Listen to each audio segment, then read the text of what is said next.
Hola, ¿qué tal amigos? Bienvenidos. Iniciamos nuestro resumen semanal en BPI TV. El Departamento de Tesoro de Estados Unidos sancionó este lunes a 7 diputados quienes decidieron apartarse de la oposición, entre ellos Luis Parra, Franklin Duarte y José Gregorio Noriega. La Oficina de Control de Activos del Departamento de Estado de Estados Unidos explicó que estos diputados intentaron bloquear el proceso democrático en Venezuela.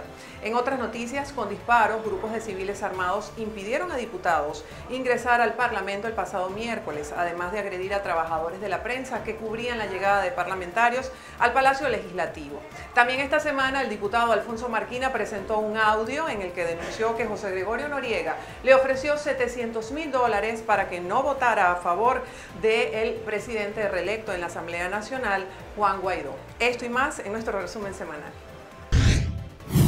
La Oficina de Control de Activos Extranjeros de Estados Unidos, OFAC por sus siglas en inglés, sancionó a los diputados Adolfo Superlano, Conrado Pérez, Franklin Duarte, José Brito, José Gregorio Noriega, Luis Parra y Negal Morales, luego de ser acusados de estar relacionados con el empresario colombiano Alex Saab, también penalizado por la administración de Donald Trump. Tras esas sanciones lo que hay es la violación de la Constitución, de las leyes y de los principios. Ellos se buscaron eso y no hay ninguna sanción que no tenga la justificación. Rompieron todo lo que tiene que ver con el reglamento interior de debate de la Asamblea Nacional, la Constitución, y no tienen el quórum, y es una directiva ilegítima. Así que se buscaron los compañeros eso por estar en comparsa con el régimen para tratar de quitarle a los venezolanos la única institución democrática que le queda al país. Bueno, las sanciones son las que pone el gobierno americano. Son sanciones personales, no sé si tienen que ver con sus familiares, pero bueno, repito, se buscaron ellos las sanciones. ¿Cómo es posible que se hayan unidos en esta tramoya que no empezó el 5 de enero? Fue algo bien planificado por Maduro, por cierto, bajo el aval de Padrino, cuando militarizaron el Parlamento y lo asaltaron. Ellos se buscaron eso, el Departamento de Estado tiene su independencia y, bueno, y tendrán las razones y los avales, y yo creo que lo principal es darle al régimen de Maduro, tratarle con ellos y con su intención de, con un zarpazo, quitarle la institución democrática venezolana. Ellos son los culpables de sus hechos y que ellos asuman su responsabilidad. Nosotros no tenemos ni tanques, ni ametralladoras, ni equipos antimotines. Nosotros vamos a ir al Palacio con lo único que tenemos, con nuestro cargo de diputado electos por el pueblo venezolano, y vamos a ir al Palacio. El problema lo tiene el gobierno, si va a usar las armas para reprimir. Repito, ellos son los únicos culpables de la violencia que puede haber cuando nosotros con nuestra responsabilidad vayamos a Palacio Legislativo. Diputado, ¿por qué no hay llamado para sesión el día de mañana?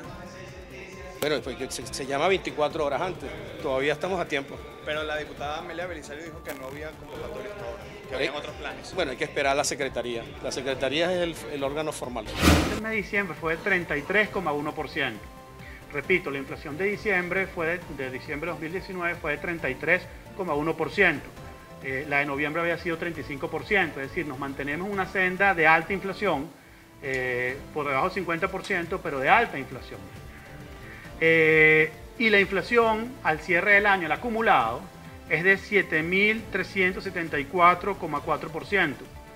En primer lugar, referirnos al aumento salarial que llega a $3, ya que hablamos que es una economía dolarizada, un aumento salarial de $3 hoy, ¿no? Tal vez el día que se cobre ese salario será nuevamente $2, como fue el último salario que cobraron los trabajadores. Y reafirmar que la única manera de que en Venezuela haya una mejora salarial y lleguemos a los salarios del pasado de $300, $400, la única manera es que haya un cambio político que permita una recuperación económica. Referirme al petro, que es un elemento de perturbación, yo me referí a esto. En la medida que el petro siga tratando de implementarse, los efectos van a ser muy importantes sobre el tipo de cambio que va a seguir devaluándose, porque el petro funciona como cuasi bolívar, y en la medida que el petro funcione o se active, en lo llamado el sistema biopago, al final la presión sobre el tipo de cambio. Fíjense ustedes que apenas reactivaron el petro, el día jueves y viernes la semana pasada, el tipo de cambio saltó nuevamente a 80.000. En la medida que se trate de implementar el petro, el tipo de cambio va a seguir devaluándose. Tener nuevos rectores al Consejo Nacional Electoral implica un primer paso importantísimo para allanar el camino a solventar la crisis que tenemos, pero no lo es todo. Hay muchas otras cosas más que hay que hacer, hay muchos otros retos que tenemos que afrontar y hay muchas otras actividades y muchas otras negociaciones o como lo quieran ver, o avances que tenemos que lograr para lograr y concretar verdaderamente elecciones libres en Venezuela. Vemos la necesidad de poder presentarle al país y presentarle también a la bancada del PSUV una propuesta alternativa porque entendemos que la situación cada día empeora, cada día se profundiza la crisis y que es necesario entonces ir construyendo camino. Y si tenemos el camino del Comité Preliminar de Postulaciones, pues avancemos en eso. Por eso es que hoy queremos presentarle al país esta propuesta que se la vamos a hacer llegar formalmente en el marco de la subcomisión, en el marco de la comisión, a quienes forman parte de esta comisión preliminar. Y que es una propuesta que busca allanar rápidamente el camino para que tengamos un comité de postulaciones electorales en este mismo mes de enero. Del 22 al 28 de enero, poder provocar la convocatoria pública a la sociedad civil para que se incorpore al comité de postulaciones electorales. Una convocatoria pública que debemos efectivamente poder avanzar para constituir nuevamente, como lo dije anteriormente, el comité de postulaciones electorales que nos permita allanar el camino a un nuevo Consejo Nacional Electoral. Él es miembro de la comisión, él lo nombró a la plenaria. ¿Ustedes han conversado con él? ¿Ha tenido comunicación? No, será convocado cuando será convocado para la reunión cuando se convoque el día lunes. Como los 11 diputados que somos parte del comité. Mañana nosotros va a haber misa en la Catedral de Caracas a las 8 de la mañana. A las 9 de la mañana estamos llamando a una gran concentración frente a la Catedral. Esta es una misa histórica que se ha venido haciendo durante muchos años por parte de las organizaciones federativas de nosotros y donde acompañan muchos dirigentes sindicales, pero también queremos invitar a la gente a que salgan, a los docentes, porque además hay mucho repudio, muchos docentes católicos incluso manifiestan: profesora, este año no queremos ir a la misa, este año vamos a protestar, vamos a salir, y lo que nos estamos preparando son las próximas acciones que vamos a tener, porque definitivamente aquí ya se le bajó la Santa María al sector educación, así como pasó con el sector salud y así como ha venido pasando con todos los sectores, con la única diferencia que este gremio está dispuesto y está organizado para salirle al paso a la tiranía. Por la escasez de gasolina, los conductores deben hacer largas colas para esperar el despacho del combustible, lo que les afecta el ingreso monetario que les permita comprar alimentos. Representa que los niños, mis nietos, pidan el heladito, pidan la comidita y no hay de dónde sacar platica. Representa el estrés de uno porque por no trabajar, los clientes, todo eso. Por ejemplo, nosotros tenemos una taxi ejecutivo Llano Expreso, que somos una línea de punta aquí en el estado Táchira y estamos ¿cómo se llama? La mayoría de 12, 15 carros parados por combustible. Dependemos del taxi para poder sostener nuestra familia. Y cuando mucho, unos 40 litros, 45 litros le alcanzan a uno para, póngale, 4 días de trabajo. Y eso no saliendo del municipio de San Cristóbal. Porque si uno le hace una cabera uno para La Fría, para San Antonio, pues uno no lo puede hacer porque no le alcanza la gasolina. Y de paso, pues uno también tiene sus diligencias personales, que llevar al nieto para la escuela, que buscarlo. Esta crisis no tiene precedentes, pues el tachirense Arcadio Sánchez, tras 40 años conduciendo su taxi, nunca había visto una situación similar donde reina la corrupción con la gasolina. Aquí en la bomba lo que hay mucha corrupción porque todo el mundo pasa adelante y el que está trabajador, que va a trabajar, no puede echar gasolina y los demás sí echan gasolina. Ese es el problema que hay con la gasolina ahorita. Hay unos más vivos que otros. Entonces yo como taxista digo que yo trabajo es para solventarla por el problema de la casa, de la comida, la familia. Pero... Bueno, haremos lo que siempre hacemos, ir hasta la sede del Palacio Federal Legislativo y hacer todo lo posible por entrar y sesionar como corresponde a la Asamblea Nacional. Esta es la única Asamblea Nacional que hay en Venezuela y tenemos que ejercer nuestra responsabilidad, que no solo es la integridad del Parlamento, no solo es la institucionalidad, sino también el objetivo fundamental que tenemos este año, que es devolverle la soberanía al pueblo de Venezuela. Tampoco vamos a estar desgastados en una lucha todo el tiempo, no, porque al final de cuentas la Asamblea son sus diputados y si no nos permiten sesionar donde debemos sesionar, sesionamos en otro lado. Pero la Asamblea no puede ser un fin en sí mismo tampoco. La Asamblea es una herramienta, un instrumento para lograr muchas cosas que podemos hacer y salvar a este país. Y eso es lo que vamos a hacer. La Asamblea Nacional Constituyente se ha declarado en sesión permanente, tratando de evitar que ustedes puedan llegar al Parlamento. Está completamente militarizada la zona, las inmediaciones del Palacio Federal Legislativo. ¿Cómo entender esa situación también? Así me han dicho, que está totalmente militarizada y que además los militares están acompañados por colectivos armados. Nosotros tenemos la responsabilidad de ir y de hacer todo el esfuerzo para poder entrar. Y que sesione o no la constituyente, eso a mí sinceramente me resbala. La constituyente es una farsa inventada por esta dictadura para sabotear la voluntad de un pueblo que fue el que eligió a esta Asamblea Nacional. Hoy queda este régimen ante el mundo y ante Venezuela lo que ha venido haciendo en los últimos años en nuestro país. El Palacio Federal Legislativo está totalmente militarizado. Y no solo militarizado por los organismos de seguridad, sino que también está por paramilitares totalmente tomado. Nosotros hoy queremos denunciar que se sigue violando nuestra Constitución, que el Palacio Federal Legislativo es de donde sesiona la Asamblea Nacional. Ahorita queremos invitar a los medios de comunicación donde vamos a ir a constatar una realidad, que es que está militarizado el Palacio Federal. Nosotros hoy vamos a darle la mano a nuestros educadores que tienen el derecho no solo a conmemorar su día, sino a exigir un beneficio laboral y salarial.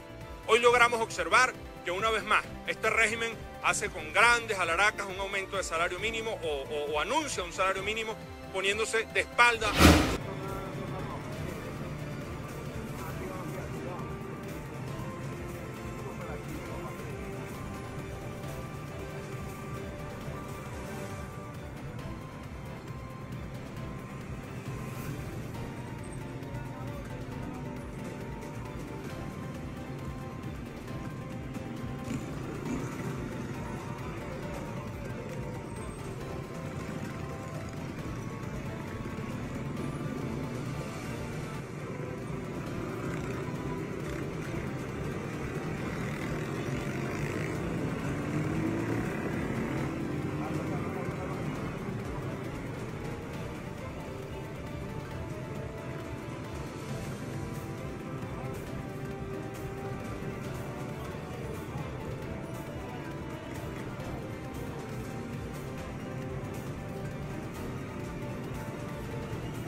Persiguieron a la camioneta, dispararon, hubo percusión y tuvimos que salir a la carrera. ¿Intentaron detenerlo, diputado? ¿O detener la camioneta? No, lincharnos. No intentaron detenernos, sino lincharnos, literalmente. ¿Dónde está Chanel? ¿Dónde se disponen a realizar la asamblea? Bueno, a Diosdado Cabello, que creo que con esto no gana nada. Yo creo que no tiene ninguna necesidad de actuar de esta manera. Yo creo que se pasaron de la raya. El mundo entero, el mundo democrático, lo que está haciendo rechazando, hasta sus aliados.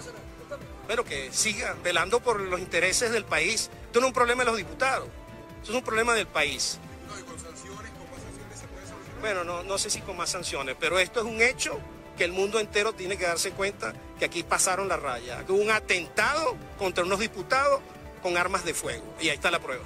Alterada por ver cómo cuerpos de seguridad del Estado atacan un vehículo, que es el vehículo del presidente Guaidó, donde íbamos el diputado Carlos Prosperi, que es el subjefe de la fracción parlamentaria, el secretario de la Cámara, Ángelo Palmeri, el segundo vicepresidente, el diputado Carlos Berrizbeitia, y yo, que soy la subjefa de la fracción de la Unidad. En primer término nos atacaron con piedras, palos y cualquier tipo de objetos contundentes, y en segundo término dispararon contra el vehículo en el que nos nos encontrábamos. Evidentemente se trató de un atentado contra nuestra vida porque ellos no estaban al cabo de saber que el vehículo era blindado. Así que evidentemente trataron de matarnos el día de hoy.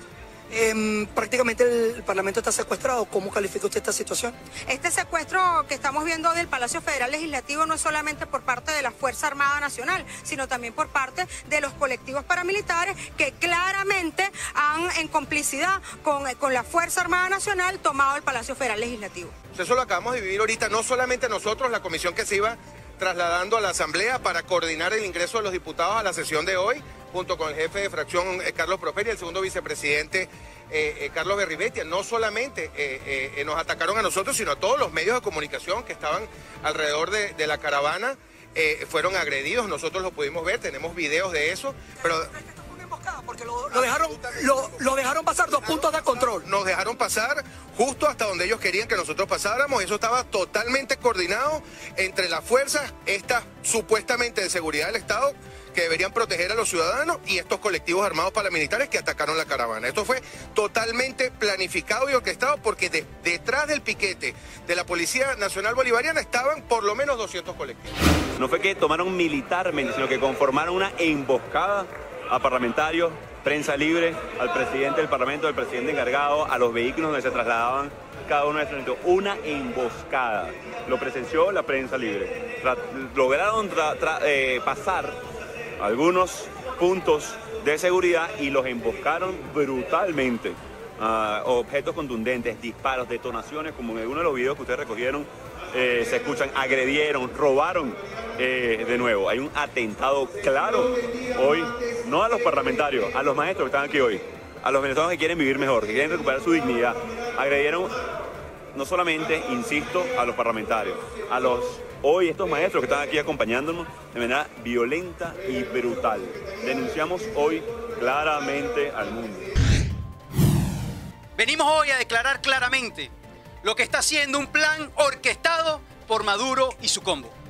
Un plan que arrancó el pasado 5 de enero y que tiene como forma la idea de construir o de transformar decisiones políticas en actos judiciales. Van a ir al bufete de Nicolás a pedir justicia. ¿A quién? A quien violó la voluntad de los venezolanos atacando a la Asamblea Nacional con más de 60 sentencias ilegales. Van a ir al bufete de Nicolás Maduro a pedir democracia y justicia ante quien además avaló el secuestro de nuestro hermano Juan Requesens. Van a ir al Tribunal Supremo de Justicia a pedir ¿qué? ¿Justicia para quién? Para ustedes nada más, porque están cumpliendo una tarea que les encomendó su jefe Nicolás Maduro. Primero, en restitución de nuestras garantías como militantes. Y en segundo lugar, nuestro petitorio es inmediatamente que pueda dar paso a una directiva que esté en Venezuela, que se ponga al lado de la gente y que en un tiempo con carácter, lo más pronto posible, pueda convocar a un proceso interno de elecciones, que haya elecciones en Primero Justicia, que todos los dirigentes, desde un coordinador, de un comité parroquial, de un comité, de una zona, de una calle, sea electo por las bases, sea electo por la democracia interna. Precisamente el tema de los presos políticos en Venezuela, siendo que Venezuela es el país con la mayor cantidad de presos políticos en América. Eso lo digo porque hace 2 días hubo una rueda de prensa de una organización cubana donde se hablaba del número de 126 presos políticos en Cuba.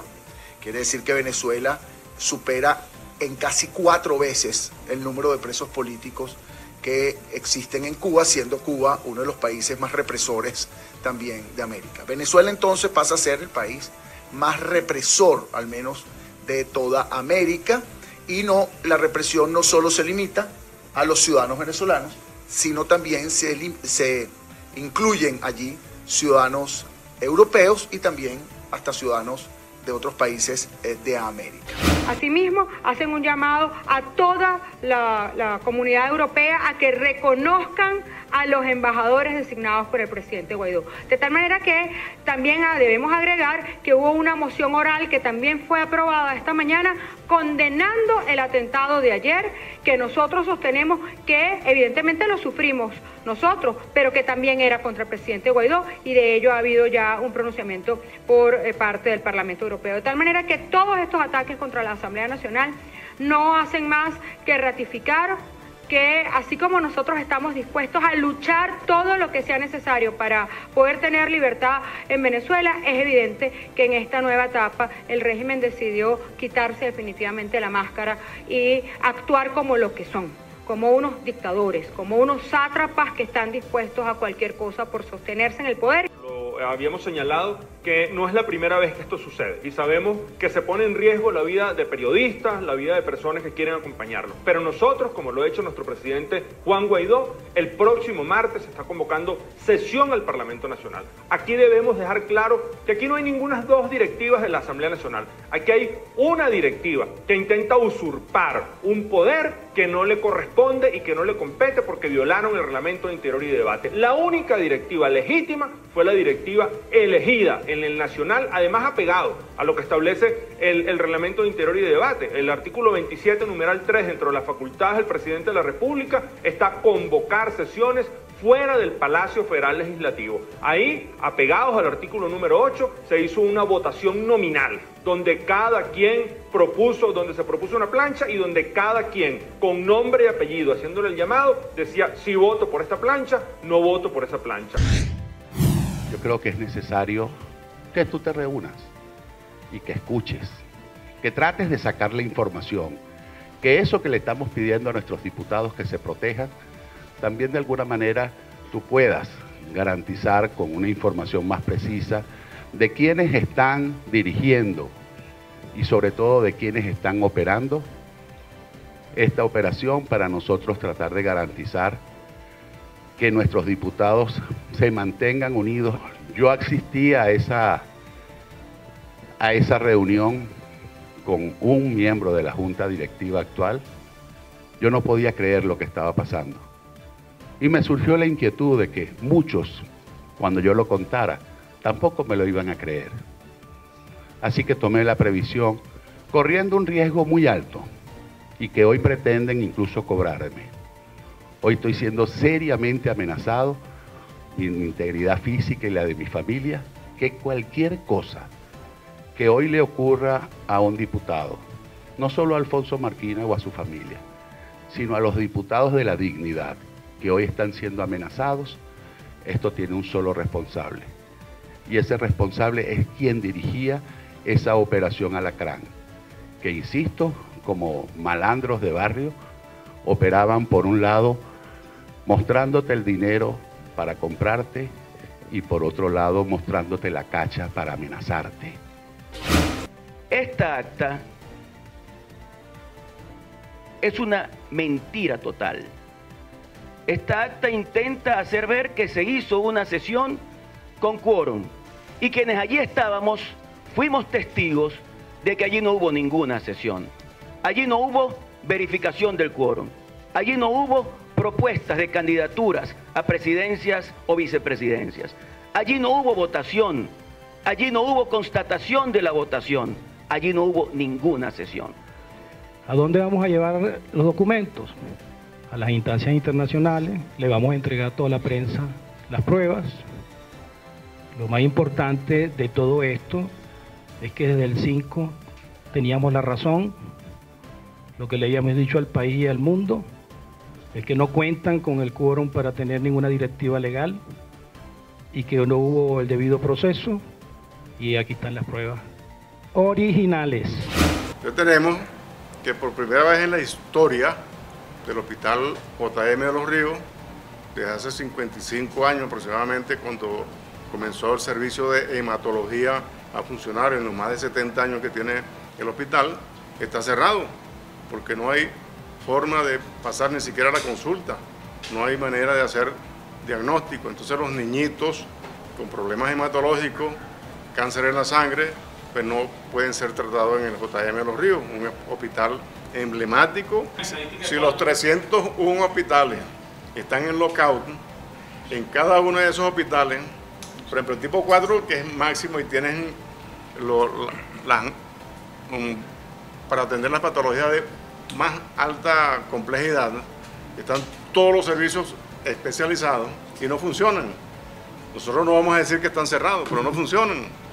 En el Pérez Carreño, ponle de 800 camas funcionarán 200. en el clínico de 1.200, apenas 250, quizás menos. Entonces, ven los porcentajes y la lógica que nos dice que están virtualmente cerrados todos, y van los médicos, va el equipo de salud, van los técnicos a hacer alguna cosa con lo poquito que tienen para ver si salvan una que otra vida de los que lleguen allí buscando salud. Entonces, allí los hospitales que están en lockout, cierre técnico como querramos decirlo, pero sin la puerta cerrada o la Santa María abajo, ¿por qué se mantienen? Porque estamos un sector comprometido. ¿Quiénes? Médicos y enfermeras, que somos los que damos la cara en la emergencia. Y los otros universitarios que nos dan el soporte como bioanálisis. A las 3 de la mañana fue llevado por funcionarios de las FAES a su casa. Nosotros confirmamos la información con sus familiares y tiene, hasta el momento lo que tiene es una orden de no declarar acerca del caso a la prensa, ni a los medios, ni hacer ningún tipo de declaración. No tenía lesiones físicas y que la detención, que él estaba bien, en perfecto estado de salud, pero nos dijo que con una onda de protegerlo no se podía dar mucha información acerca de las condiciones o del proceso en el que estaba pasando Víctor. Bueno, con estos procesos arbitrarios, cuando la persona es víctima de una detención arbitraria, o sea, no hay Estado de Derecho, la justicia es, por supuesto, no hay un proceso muy regular que digamos, entonces no sabemos qué viene a continuación. Lo que sí es que podemos presumir que, al igual que muchos otros casos, el caso, por ejemplo, de Wilmer Quintana, un periodista que fue detenido también en condiciones similares a Víctor, en este caso, al menos sabíamos el motivo de la detención, pero estaba siendo víctima de una detención también, de un proceso viciado, y se le dio la prohibición de que declarara a los medios, y es una prohibición que no es atemporal porque entendemos que son procesos judiciales que por lo general no cumplen los plazos establecidos por los marcos legales. Les recordamos que somos @BPITV en todas las redes sociales y a través de nuestro canal en YouTube. Yo soy Mónica Belot. Nos vemos la próxima semana.